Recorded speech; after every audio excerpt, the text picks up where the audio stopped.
Republicans have a chance to capitalize on the one issue that unifies this country. All of us, left and right, have a clear disgust for the ruling class of elite politicians in Washington and beyond, by the way, that profit off their positions of power. From Nancy Pelosi and her $30 million gain on big tech stocks to Joe Biden and the millions he earned with China through his son Hunter, as described in Peter Schweizer's new book, Red-Handed. It's offensive that these so-called public servants go to Washington to enrich themselves. You would think Republicans in Washington would realize it's time they own this issue. One the little guy in America can relate to. But no, apparently Republicans are ignoring it. In fact, most of the 435 members of Congress are ignoring this issue. It is absolutely infuriating. Today, 27 members of Congress, remember, 27 out of 435, only 2 of whom are Republicans, only 2, sent a letter to Queen Nancy Pelosi herself and Minority Leader Kevin McCarthy demanding they, quote, swiftly bring the Ban Conflicted Trading Act or the Trust Act to the House floor. These bills would bar what so many members of Congress are doing, trading stocks based off knowledge only they may have, like looming shutdowns or bills that would be killed. So many lawmakers like Nancy Pelosi pursue policy outcomes that benefit their portfolios. These bills would stop them from trading altogether. Some of them call for putting this stuff in a blind trust. This nefarious, financially beneficial behavior is not covered in the original 2012 Stock Act that only covers trading stocks on inside information relating directly to the company in question. See, the bills we're talking about, these 27 members of Congress now want brought to the floor, would force lawmakers to put their holdings in a blind trust and bar them from trading stocks altogether. The fact is, this makes sense. So why are there only 2 Republicans signed on to this letter demanding House leadership act?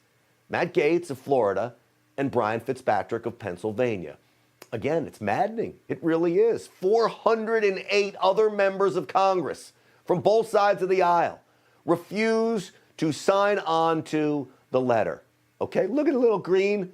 That's just the 27 there.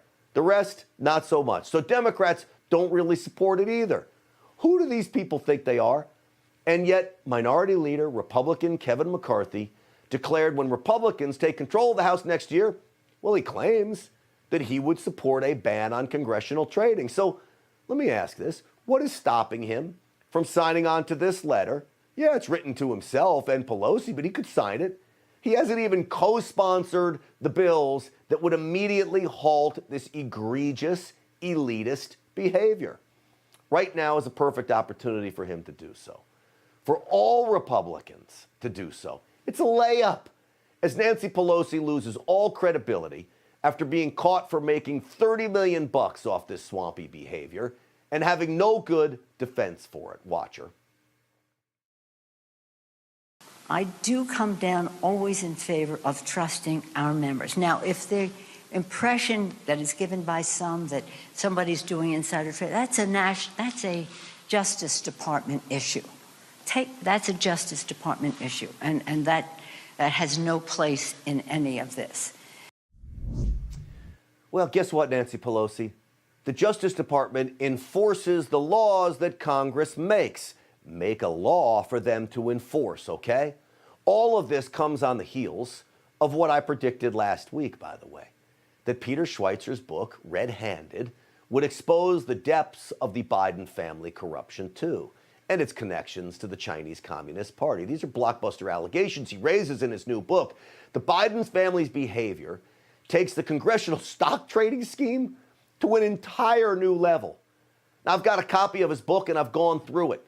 Schweizer insists he can connect Hunter Biden to 5 deals in China that scored him and his father, Joe, a total of $31 million.